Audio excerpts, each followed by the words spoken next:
در دهه 1940 طناب پرش چینی تبدیل به جذابترین بازی جدید در بین کودکان ژاپنی شد. تقریباً همه بچه‌های دبستانی قبل از کلاس این بازی را انجام می‌دادند. اما در یکی از شهرهای ژاپن وقتی بچه‌ها در حال بازی بودند، یک نور بسیار زیاد بازی بچه‌ها را قطع کرد. درخشانتر از هزاران خورشید که بر روی زمین می‌درخشیدند. صبح روز 6 آگوست 1945 نه تنها شهر ژاپنی هیروشیما رو برای همیشه تغییر داد، بلکه زندگی تقریباً همه ساکنان اون رو هم عوض کرد. در این ویدیو خواهید فهمید که چه کسی از 2 انفجار هسته‌ای متوالی جون سالم به در برده.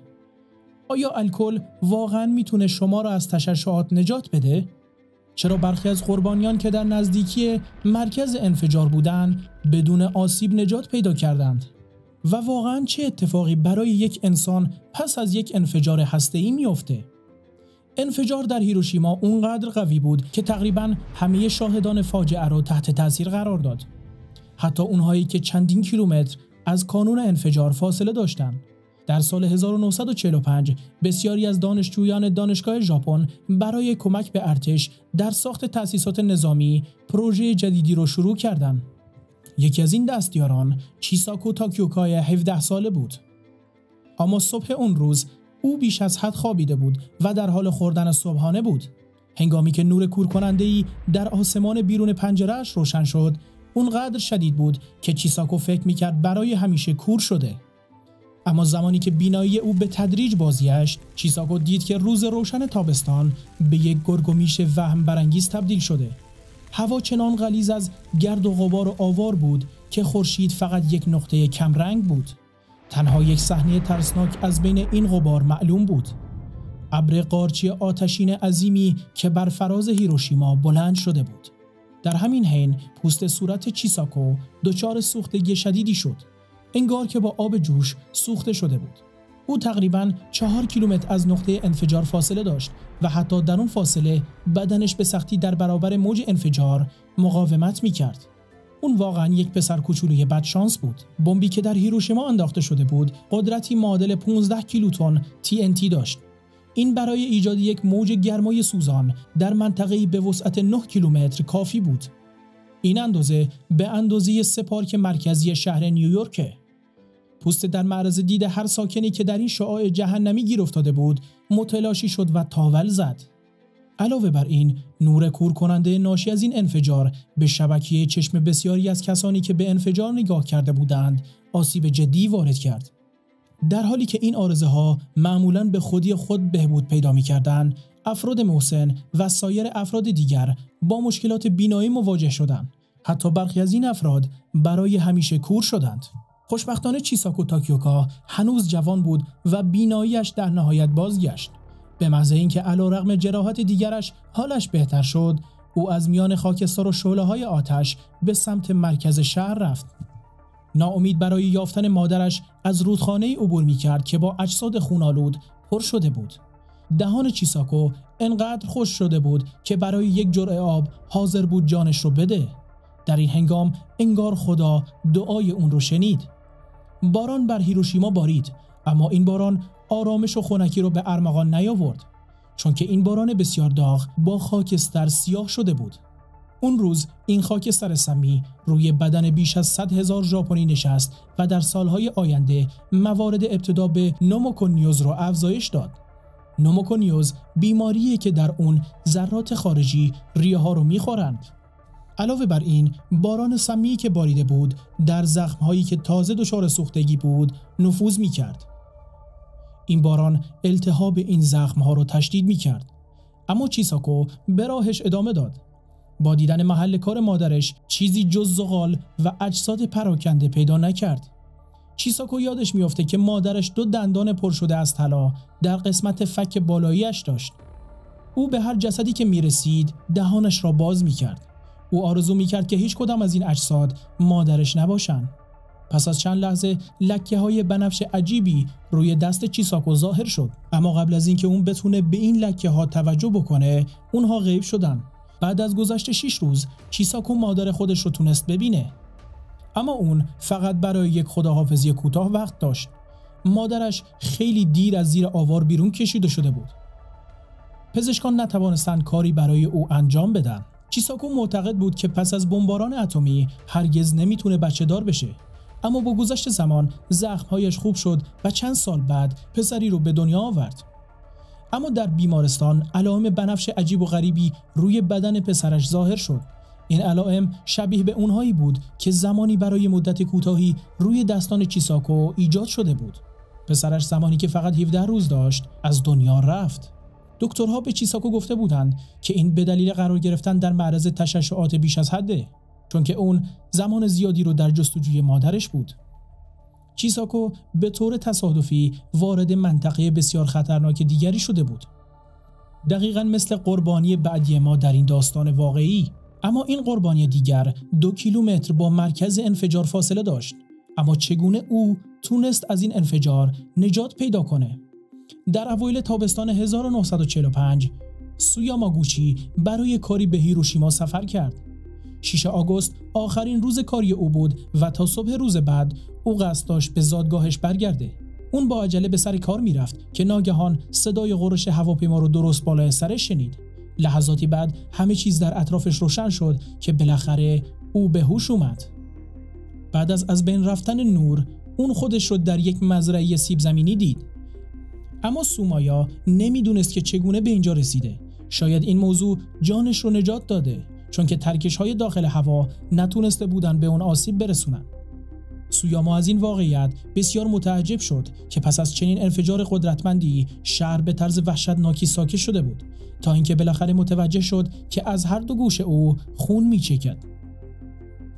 موج انفجار پرده گوش او رو پاره کرده بود.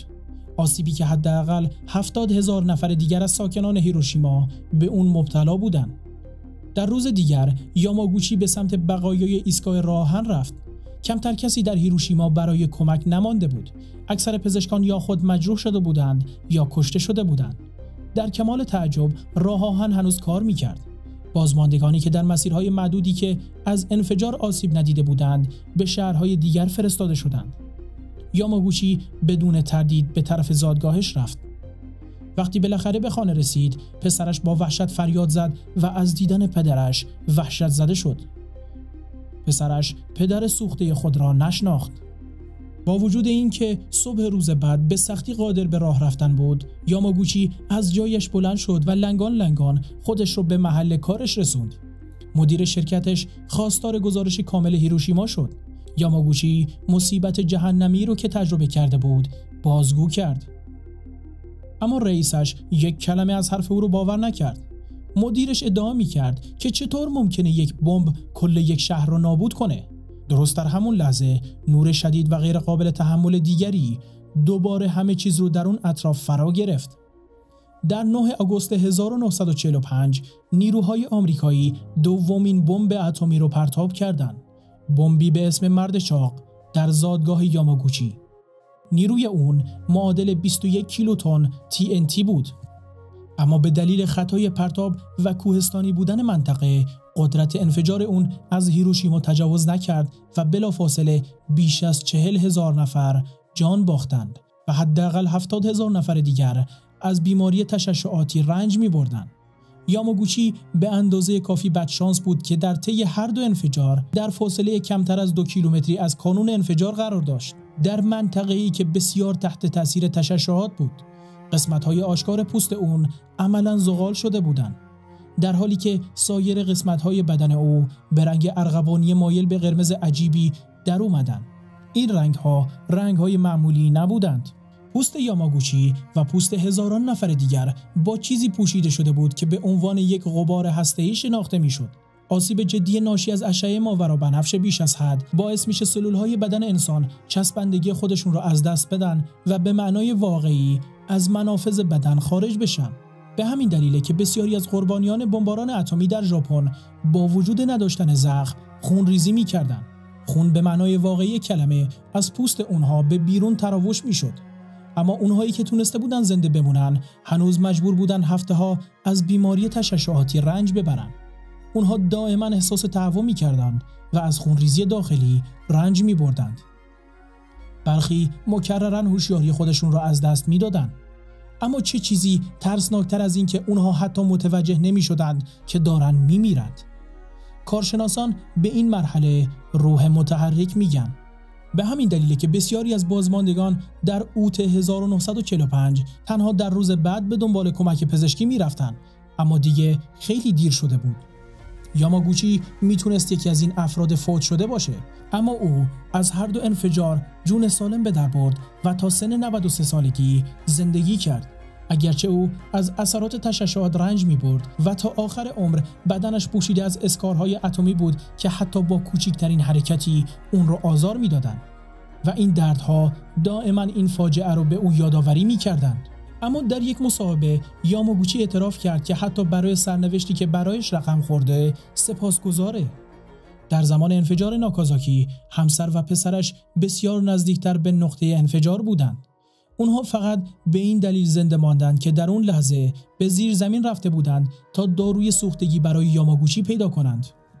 اگر او در هیروشیما مجروح نمیشد، موج انفجار شدید در ناکازاکی خانواده اون را از بین میبرد. همه اینها سرنوشت تلخ کسانی بود که به انفجار بسیار نزدیک بودند. اما انفجار با کسانی بدشانس بود که تنها 1 کیلومتر از مرکز انفجار فاصله داشتند. در روز فاجعه، اویرو 13 ساله در راه رفتن به مدرسه در مرکز شهر بود. مدیر مدرسه از دانش آموزان خواسته بود به دلیل کارهای تعمیراتی و نگهداری مدرسه به جای ساعت 8 در ساعت 9 در مدرسه حضور پیدا کنند. اما اویرو سهواً جان صدها کودک رو نجات داده بود. با این حال اکثر اونها نتوانستند از موج انفجار جان سالم به در ببرند. هنگامی که انفجار رخ داد، اویرو به سختی 1 لحظه فرصت داشت اونچوره که در حال رخ دادن بود بفهمه. موج انفجار به معنای واقعی اویرو رو از روی پاهایش بلند کرد و چند متر به هوا پرت شد. سپس به دیوار سنگی برخورد کرد. اویرو احساس می‌کرد که دستش شکسته است. این در حالی بود که اتفاقات خطرناکتری در انتظار اون بود، چون که 1 ثانیه بعد صدها خرد شیشه تیز پوست اون رو سوراخ کردند. اما وضعیت کسانی که در اون ناحیه بودند بسیار بدتر بود. مردی مبهود از کنار اونها حیران رد شد که 1 میله چوبی از شکمش بیرون زده بود. اویرو با وجود خونریزی‌ها و جراحاتی که برداشته بود با تمام توانش خودش رو به خانه رسوند. وقتی بالاخره مادرش اون رو دید، بلافاصله متوجه شد که چیزی در دست پسرش قرار داره. معلوم شد که اویرو تکه‌ای از پوست کف دست خودش رو که کنده شده بود در دستانش گرفته. مادرش که نمیدونست در چنین مواقعی باید چیکار کنه، تصمیم عجیبی گرفت. او تمام زخم‌های پسرش رو به ماده عجیبی آغشته کرد. یک نوشیدنی الکلی سنتی ژاپنی. به طرز شگفت‌انگیزی این چیزی بود که پسر اون رو نجات داد. این به این دلیل بود که 80% از شهروندانی که در زمان انفجار در شعاع انفجار بودند در همان ساعات اولیه جان باختند. پس از انفجار نه تنها از قرار گرفتن در معرض رادیواکتیو بلکه از صدمات جسمی شدید اونها جان می باختند. از 37 همکلاسی اویرو فقط 3 نفر زنده ماندند. اما حتی به سختی می توان گفت که اون 3 نفر هم خوش شانس بودند. این به این دلیله که تابش رادیواکتیو نه تنها باعث آسیب شدید به بافت‌های نرم میشه، بلکه ساختار دی ان ای اونها رو از بین میبره. پس از انفجارهای هسته‌ای در ژاپن، بروز سرطان در نوزادان تا 70% افزایش پیدا کرد. در هر 30 نوزاد یک جهش مشخص تشخیص داده میشد. نوزادان میتونستن بدون چشم یا با اندامهای اضافی متولد بشن. اما حتی اگر نوزاد در نگاه اول کاملا سالم به نظر میرسید، هر لحظه از زندگی بعدی اون در معرض تهدید بود. اسم این دختر میوا مامورا است که 25 سال پس از فاجعه هیروشیما به دنیا آمده. در اون زمان مادرش شیزوکو مامورا چندین سال با سرطان پوست دست و پنجه نرم میکرد. اما حتی چنین بیماری شدیدی مانع از به دنیا آوردن یک دختر سالم نشد. پزشکان این تولد رو یک معجزه واقعی مینامند. با این حال خانواده او نتونست به طور کامل از این رویداد خوشحال بشه. چند ماه اول زندگی میوا 2 از خواهران خاله شیزو بر اثر سرطان درگذشتند.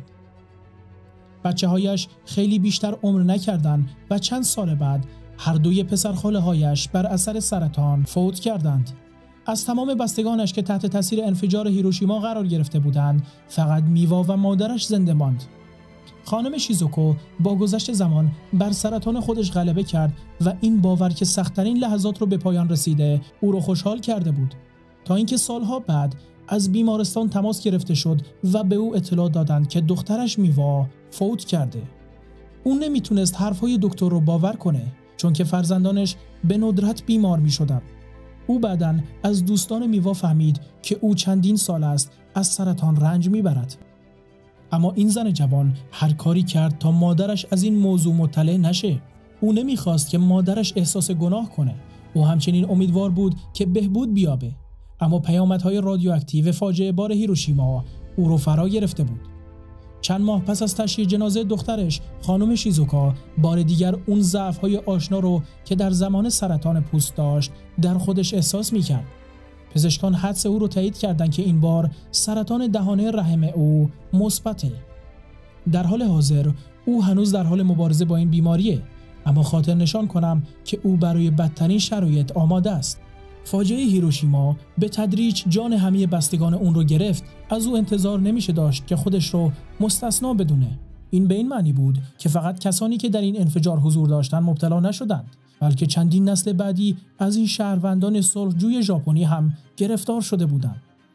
به طور کلی ممکنه بیش از 1 میلیون نفر از ساکنان هیروشیما و ناکازاکی تحت تاثیر پیامدهای بلند مدت انفجارهای هسته‌ای قرار گرفته باشند. این خانم برای چندین دهه پس از فاجعه هنوز تیکه‌های شیشه میکروسکوپی رو زیر پوست خودش احساس میکنه.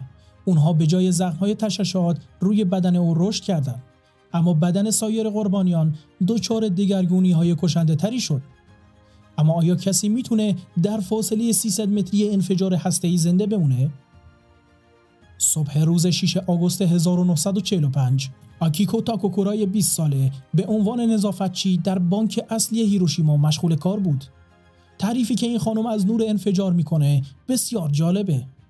انگار که خداوند میخواست از کل انسانهای روی زمین با یک دوربین فلاشر منیزومی عکس بگیره. این استعاره عجیب و غریب آخرین خاطر او قبل از غش کردنه.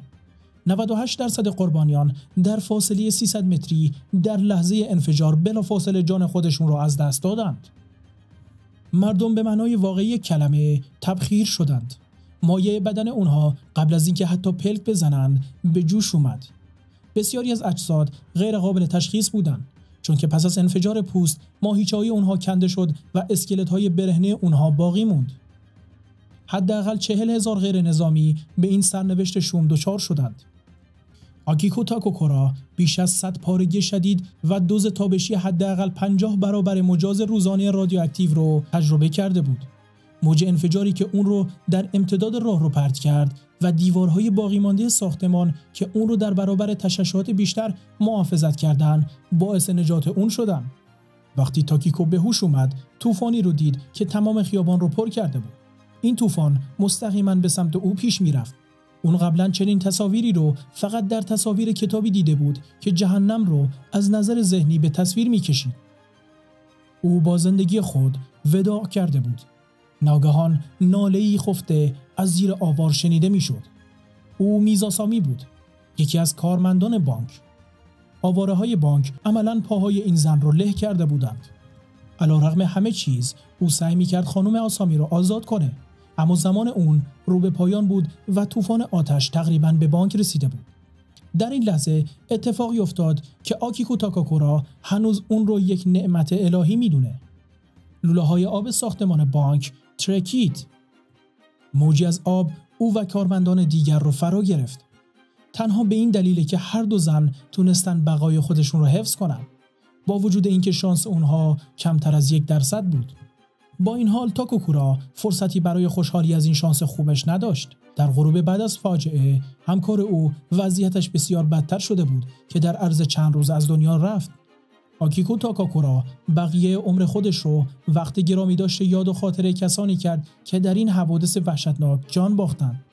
اما چه اتفاقی برای اون ارواح بدبختی افتاد که مستقیما خودشون رو در مرکز انفجار که بعداً توسط ارتش نقطه 0 نامیده شد پیدا کردند؟ خب این افراد به سادگی در کسری از ثانیه ناپدید شدند و بدنشان به 2 عنصر شیمیایی متلاشی شد. شدت تابش در اون نقطه بسیار بالا بود که حتی پیوندهای اتمی رو هم از هم باز می‌کرد. این نور با چنان شدت وحشتناکی حتی سنگ‌های تیره‌ای که خیابان‌های هیروشیما رو سنگ فرش کرده بودند سفید کرد. فقط در برخی از نقاط این دیوار به سختی تغییر رنگ پیدا می‌کرد. این مکان‌هایی بود که مردم در لحظه انفجار در اونجا ایستاده بودند. به عنوان مثال یک کودک ناشناس که با طناب چینی به پر بازی می‌کرد. امروزه این اثر سایه هسته‌ای نامیده میشه. بدن انسان تمام تشعشعات رو جذب میکنه و تنها شبحهای وهم برانگیزی رو به طور دائم در بتون و سنگ‌ها حک میکنه. قبل از فجایع ژاپن بشریت حتی نمیتونست تصور کنه که چنین چیزی ممکنه. به طور کلی در روزهای پس از انفجارهای هیروشیما و ناکازاکی حدود 120,000 نفر کشته شدند. حداقل 250,000 نفر دیگر مجروح شدند و با در نظر گرفتن تأثیر طولانی مدت تشعشعات این بلایا به بیش از 1 میلیون شهروند ژاپنی آسیب رساند. با این حال معمولاً اعتقاد بر اینه که این حوادث وحشتناک به تسلیم امپراتوری ژاپن کمک کرد. ژنرال‌های آمریکایی تخمین زدند که بدون بمب‌های اتم تهاجم گسترده به جزایر ژاپن ضروری بود. این امر حداقل به هزینه جان 1 میلیون سرباز آمریکایی و متفقین خواهد رسید و همچنین چندین میلیون تلفات دیگر در میان ژاپنی‌ها. اما یک سوال هنوز بی پاسخ مانده است. آیا استفاده از 2 بمب اتمی واقعاً به این فرضیه توجیه میشه که افراد کمتری از اون رنج می‌بردند؟ آیا در این جنگ این تعداد تلفات داده میشد؟ خوشحال میشم که نظرتون رو راجع به این ویدیو برامون بنویسید.